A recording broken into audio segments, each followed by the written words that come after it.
मित्रांनो, खूप वाईट वाटतं ही गोष्ट सांगताना, पण आज मुंबई अहमदाबाद हायवेला येत असताना मला एक अशी घटना दिसली. ती घटना अक्षरशः बघून मी भावुक झालो.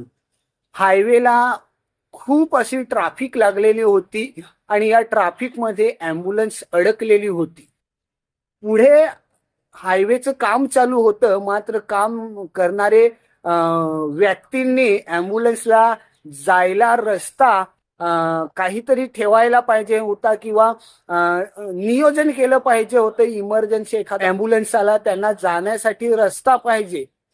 पण असं नियोजन न करताना मध्येच कुठेही रस्त्याला कामं चालू करतात आणि अशांमध्ये एखाद्या इमर्जन्सी पेशंटची ॲम्ब्युलन्स अशा रस्त्यामध्ये अडकते, हायवेमध्ये अडकते आणि त्या व्यक्तीचा जीव जातो. मग याला जबाबदार कोण?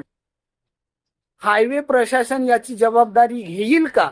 आणि हायवे प्रशासन जर त्यांच्या रस्त्यांची कामं करत असेल तर एक पर्यायी रस्ता त्यांनी ठेवला पाहिजे किंवा इमर्जन्सी जो कोणी पेशंट न्यायचा असेल त्यांना नेण्यासाठी जागा मोकळी करून दिली पाहिजे. मात्र असं होताना दिसत नाही. ही एक खूप दुःखाची आणि खेदाची बाब आहे. याबाबत तुमचं मत काय आहे? कमेंट्स करून नक्की सांगा.